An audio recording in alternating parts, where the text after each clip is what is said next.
La siguiente es una producción de Raíz Miguense. Bienvenidos al nuevo video de Raíz Miguense. Bueno, en este día tan especial, hoy 22 de septiembre, saludamos a todos las maestras y maestros de nuestro país en su día. Y bueno, en ese sentido hemos preparado para el día de hoy dos videos. El primero de ellos tiene que ver con los maestros del ayer, digamos, y digo digamos porque vamos a enmarcar todo y a recordar todos esos maestros que tuvimos cada uno de nosotros y vamos a ir recordándolos. Saludamos a los maestros, las maestras del Colegio San José, las maestras y maestros de la Escuela 113 y también de las escuelas rurales, que ya vamos a tener la palabra. En este primer video vamos a estar charlando con dos maestras de su vida laboral. Estamos hablando de María Hernández Cañete y Estela González Pérez, dos maestras que han marcado y vaya a ser marcado nuestro rumbo ahí en nuestra localidad de Míguez. Maestras que ambas nos han enseñado que el ser maestro no finaliza cuando se jubilan, sino lo sigue siendo hasta el último día de sus vidas, ¿no? En el caso de Nini Hernández, siempre ligada a los talleres literarios, a la historia de nuestra ciudad y otros eventos donde siempre está dispuesta a apoyar, como lo ha hecho también con esta página Raíz Miguense. En el caso de la maestra Estela, siempre se encuentra en actividad también con el equipo de tránsito, el UNACEF, siempre apoyando a diversos emprendimiento de nuestra ciudad. Les propongo en este video, ¿no?, cómo recordar a esas maestras del ayer. Por allí, en una de las canciones de Lucho Hernán, de Cacho Hernández, dirigida justamente para la Escuela 113, menciona y inmortaliza, ¿no? Dice en una parte: cómo olvidarme de Pura Cabris, de Olga, Panchita, el maestro Cueva, ¿no? Y son los recuerdos que tenemos cada uno de nuestra maestra, dependiendo obviamente de nuestra generación. Pero vamos a escuchar esta entrevista sobre la vida laboral de dos maestras de nuestra ciudad, de María Hernández Cañete y Estela González. María del Carmen Hernández Cañete es actualmente maestra jubilada desde el año 1994. Estudió primaria en la escuela número 113 de Míguez, luego secundaria en el Liceo de Pando. Estudios terciarios en el Instituto Magisterial María Estañelo de Munar y Joaquín R. Sánchez en Montevideo. Se graduó como maestra el 10 de diciembre de 1956. Fue profesora de idioma español secundaria entre 1957 y 1980. Directora del Liceo de Míguez entre 1980 y 1994. Actuación docente, maestra suplente, interina y efectiva de la escuela número 49 de Sauce Solo de Míguez, la número 67 de Montes y la número 113 de Míguez, entre los periodos comprendidos entre 1957 a 1980. Evocaciones. En la actualidad el tiempo parece ser un factor determinante de espacios apretados. Oímos a diario decir: ¿cómo vuela el tiempo? No tengo tiempo, me falta tiempo. Así corre vertiginoso, y qué importante es ese factor en la vida de cada uno. Va marcando etapas, quemándolas, dejando detrás el hacer, el ayer. Hoy pregunto: ¿se han detenido a pensar en lo mucho que significan 125 años de trayectoria institucional de esta querida escuela? Cuántas historias encerradas en las aulas. Quienes hemos tenido el privilegio de convivir en ellas, recordamos que en sus bancos aprendimos a querer al compañero, dimos los primeros pasos hacia la amistad verdadera, la que se forja en la acción admirable. Dibujamos las primeras letras A, L, S, sintiéndonos orgullosos de empezar a caminar por el mundo maravilloso de la palabra. Supimos del amor a los héroes que dejaron su vida para darnos la libertad añorada por quienes vivieron tiempos difíciles. Aprendimos los más preciados valores comunes que rigen a la humanidad. Nuestros maestros nos hacían recorrer imaginariamente el mundo con el planiferio y el globo terráqueo. Conocimos nuestro cuerpo a través de las láminas. Sabíamos que la tierra nos proveía el alimento diario. Sentimos que los símbolos copiaron del cielo sus colores y su pureza. Cantábamos con orgullo y sentimiento las estrofas del himno nacional y la marcha Mi Bandera, así como canciones escolares acompañadas con el piano que esparcía su música en el amplio salón de fiestas. El tiempo parece detenerse cuando fluyen los recuerdos que se entremezclan, cual si fuera un tapiz gigantesco donde cada uno bordó un pedacito. Imágenes perdidas que vuelven, compañeros y maestros inolvidables que nos recibían a diario en el zaguán de la escuela hasta llegar a los amplios patios impregnados del olor a la tierra húmeda del invierno y la figura impotente además del árbol de toronjas como testigo de fortaleza y refugio de los días soleados, ofreciéndonos su sombra protectora.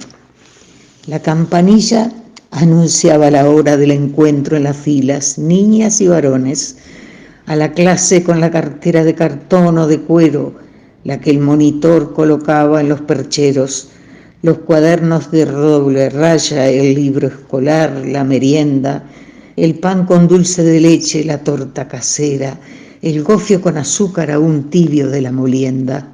Y a trabajar, las cuentas, las tablas de multiplicar, la composición, la historia y la geografía, tareas diarias infaltables, a entregar los deberes, el premio para algunos, el castigo para otros, entre comillas, detrás del pizarrón para los que no habían hecho los deberes. Y por fin, el recreo.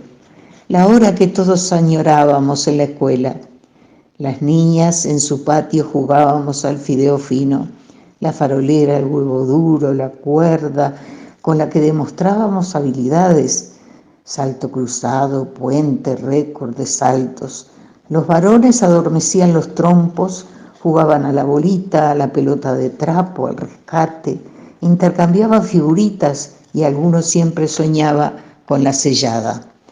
No faltaba el desafío, te espero a la salida. El tiempo resultaba escaso porque el recreo también era el espacio de socialización, de contar las experiencias vividas en el hogar, en la calle, en la propia escuela. Hoy evoco a los compañeros creativos, sencillos, sinceros. A muchos los veo con nietos en los brazos. Los rostros se desdibujan porque a muchos dejé de verlos. Sin embargo, se encuentran o no en el mundo de los vivos. Su presencia permanece en cada rincón de las aulas, con amplios ventanales donde el sol atravesaba los vidrios para cobijarnos a todos. Así fuimos creciendo al influjo de sentimientos, esperanzas y sueños. Felices quienes pudimos concretar algunos de ellos y devolver a la escuela una parte del rico acervo de conocimientos recibidos. Como docente, traté de llegar al final de cada jornada, dando valor a la experiencia que se recoge de los niños a diarios. Tantas cosas aprendí con ellos, era un dar y recibir permanente. Experimenté por un camino de transformaciones positivas, alumna, maestra, simbiosis educativa, donde la creación de compromiso debía colmar las expectativas personales y sociales. Estas varían dentro de una amplia órbita de intereses comunes. Escuela 113. En ti pasé los mejores años de mi vida. Fui niña y docente feliz. Somos responsables de intentar tu crecimiento. A un lado las adversidades, miremos el presente con ojos avisores y revaloremos la función socializadora de la escuela pública. Docentes, padres, niños, la labor constante logrará canalizar intereses y aptitudes. Escuela 113, hoy te vestimos una vez más de fiesta. Es fuente inagotable de ingresos, porque la escuela continuará albergando por un tiempo sin límite a todos los niños con túnicas blancas y moñas azules. Quisiera volver a desandar el camino transitado y ser uno de ellos. Sé que es imposible. Por eso quiero que perduren en el tiempo todos los recuerdos plasmados en una fotografía, en una anécdota, en una lágrima derramada. Y al decir de Fernán Silva Valdés, maestro, sembrador que viertes en mi sangre por el surco del ojo y del oído, la palabra y el acto y el ejemplo, verbo y libro, semilla de semillas, para la maravilla del brote sobre el brote, del brote sobre el niño. Bueno, les voy a contar alguna anécdota de las que nos sucedía siendo maestros de la escuela 113. Resulta que estábamos trabajando en el local antiguo, en el primer local de la escuela, no primero, sino en el que está en la esquina de Hermelinda Silva y José Pedro Varela, ahí. En ese lugar, en el año 1967, yo era maestra y se produjo un pequeño derrumbe en la misma. Cayó parte de una pared ubicada donde había una puerta muy ancha. No fue nada grave, ni pasó nada. El local fue clausurado y se comenzó un movimiento por una nueva escuela. Había una donación de este terreno para hacer nueva escuela. Creían que esa escuela se iba a derrumbar y ustedes ven que aún sigue en pie, ¿no? Bueno, tuvimos 2 años con la escuela al hombro, como decíamos nosotros, y esa expresión les encantaba a los chiquilines. Decíamos que andábamos con la escuela al hombro. ¿Por qué? Porque se daban clases en diferentes lugares. Por ejemplo, donde hoy está el Casmo, allí donde estaba el Banco República, bueno, en varias casas del pueblo. Se recorrían cada clase, cada maestro tenía un lugarcito para dar su clase. Bueno, y a la hora del recreo iban todas las maestras, cada cual con su grupo, desde las diferentes casas donde daban clase, a reunirse en la plaza. Los recreos eran en la plaza. Bueno, y a mí y otra maestra nos tocó dar clases donde hoy está el Casmo. Allí estaba la despensa antiguamente, digamos, de don Juan José Ciapesoni. Y antes había un hotel de la familia Barrios también. Nosotros con la otra maestra llegamos a las... Era de mañana que dábamos clase. Y bueno, llegamos temprano y nos pusimos a conversar un poco. Yo daba la otra maestra, que era Reiner de Feric, era su nombre, trabajaba en la parte de arriba, es decir, en la sala, donde está la sala actualmente. Y yo trabajaba en el sótano, donde todavía existe. La anécdota es que una mañana les dije a los niños que fueran bajando despacito por la escalera, que yo iría enseguida. Eran tiempos de un respeto que, imagínense, hoy en día yo creo que es impensable. Había llovido toda la noche y el sótano estaba inundado, cosa que yo no sabía. Ningún niño dijo nada, Si la maestra decía bajen, había que bajar. Y cuando bajé yo, los encontré a todos paraditos con los pies metidos en el agua. Teníamos dibujos que me acuerdo que eran hojas de otoño, los dibujos, y estaban todos sobre el agua y ellos paraditos allí. Y yo les dije, ¿pero cómo se metieron en el agua? Y maestra, usted dijo que entráramos y nosotros entramos. Bueno, hace poco vi esa puerta del sótano levantada. 1000 recuerdos afloraron en mi mente. Fueron años con la escuela al hombro, es cierto, como te decía, pero hasta que en 1969 se inauguró el nuevo local. Comencé a estudiar en magisterio en el Instituto de Formación Docente Juan Pedro Tapié de San Ramón en el año 1972. Allí tuve 4 años de estudios y me recibí en 29 de diciembre de 1975.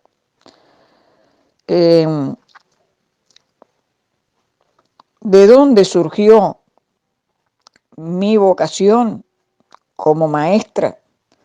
Quizás fue viviendo en el campo, que concurría a una escuela rural con mucho sacrificio, caminaba 1,5 kilómetros para llegar a esa escuela y teníamos la misma maestra. O sea que todos los niños de las distintas clases estábamos en el mismo salón. Mis compañeros, los niños más grandes, siempre nos dedicábamos a realizar las tareas y a su vez apoyábamos a la maestra ayudando a los niños más pequeños. Y siempre recuerdo que la maestra Pilar me mandaba a poner trabajos en el pizarrón en el otro salón donde estaban los más chiquitos, y quizás de ahí puede haber surgido mi vocación de ser maestra, que siempre tuve ese deseo de ser maestra y hace muchos años, pero con la posibilidad de haberme ido a vivir a Tala, después pude concurrir a San Ramón a magisterio y cumplí ese sueño durante esos años. Después de recibirme de maestra, mi primer año fue en el Colegio San José de Míguez en el año 1976. Luego di el concurso para la efectividad en las escuelas públicas y trabajé en la escuela número 78 de Pedernal, una escuela rural de Ruta 7, el único año que trabajé como escuela rural. Luego, todas las escuelas donde trabajé eran urbanas. Acá en Míguez, en la escuela número 113, trabajé 21 años como maestra y a su vez después tuve la dirección de la escuela con clase. Trabajaba en un turno con los niños y en el otro desempeñaba las tareas de dirección. Después trabajé en la escuela 116 de Tala como directora, de ahí en más fui directora todos los años. En el año 2001 hasta el 2003 trabajé en la escuela de Estación Atlántida,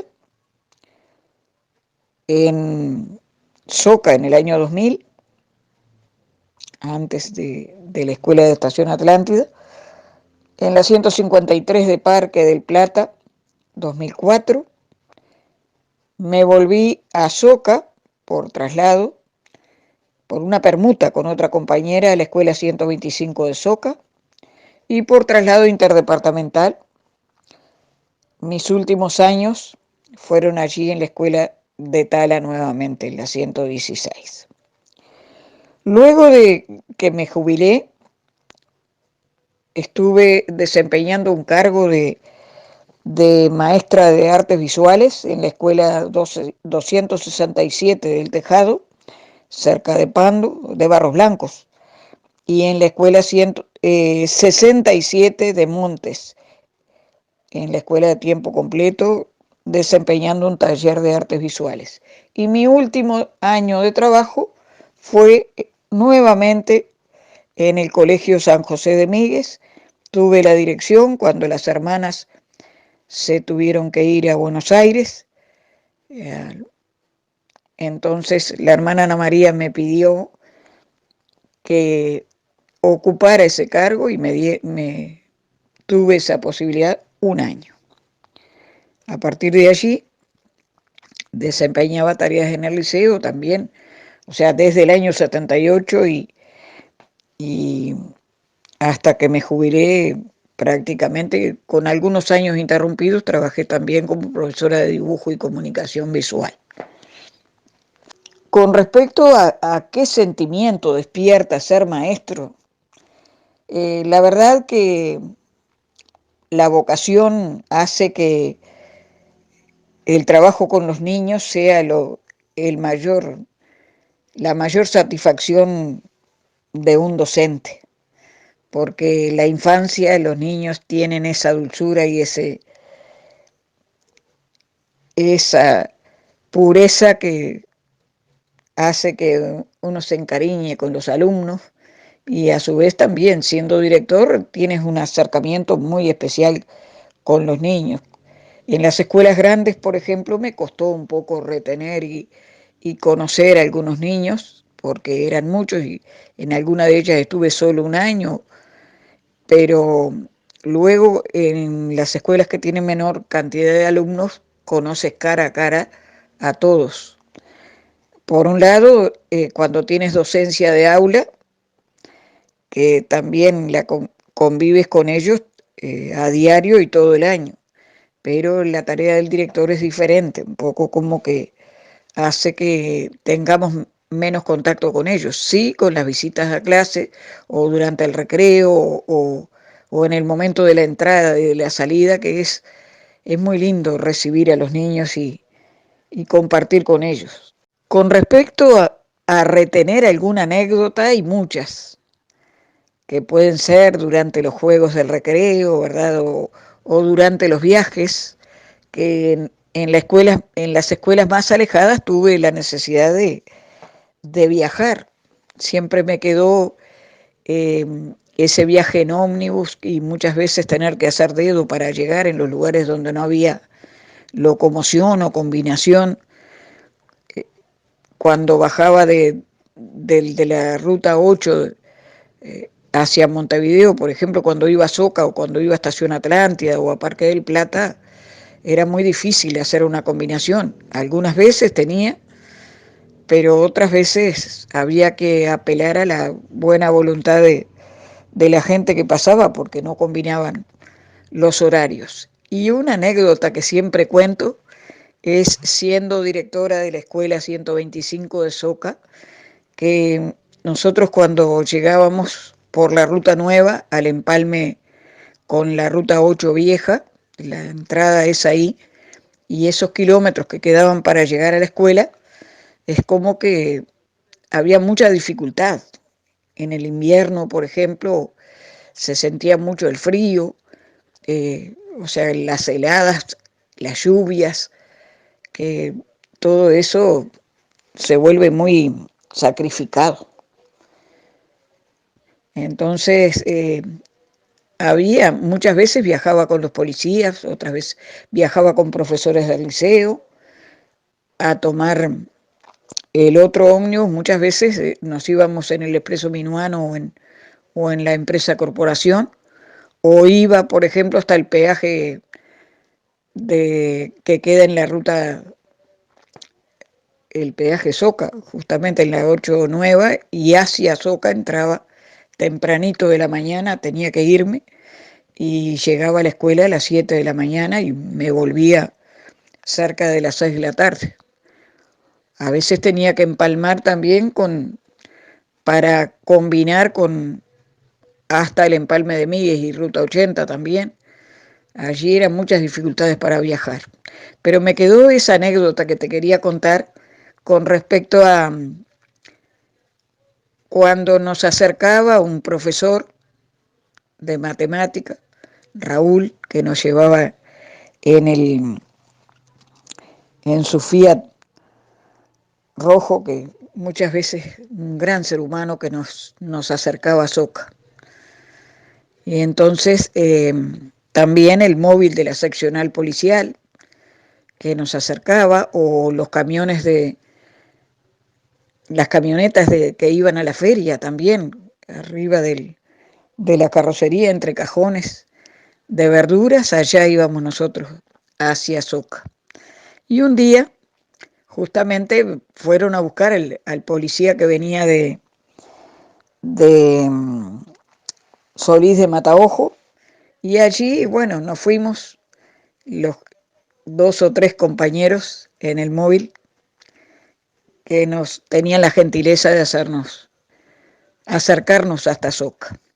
En una mañana justamente estaba llegando, no había comenzado todavía la clase, venían los primeros que venían a jugar o a entretenerse, a conversar con sus compañeros. Me ven llegar en el móvil y me dice: directora, ¿vino presa? Le digo: no, a mí me dieron la libertad. Por eso era que ellos les llamó muchísimo la atención que llegara en el móvil de la seccional octava justamente, pero agradezco que eran las personas que con su buena voluntad nos hacían llegar. Fue un jocoso y bueno de recordar esa anécdota, que los niños, algunos creyeron y otros, era una broma, un poco para matizar ese día frío en la mañana temprano antes de comenzar la clase. Gracias a ti, a ti. Raíz Miguense, recorriendo nuestra historia.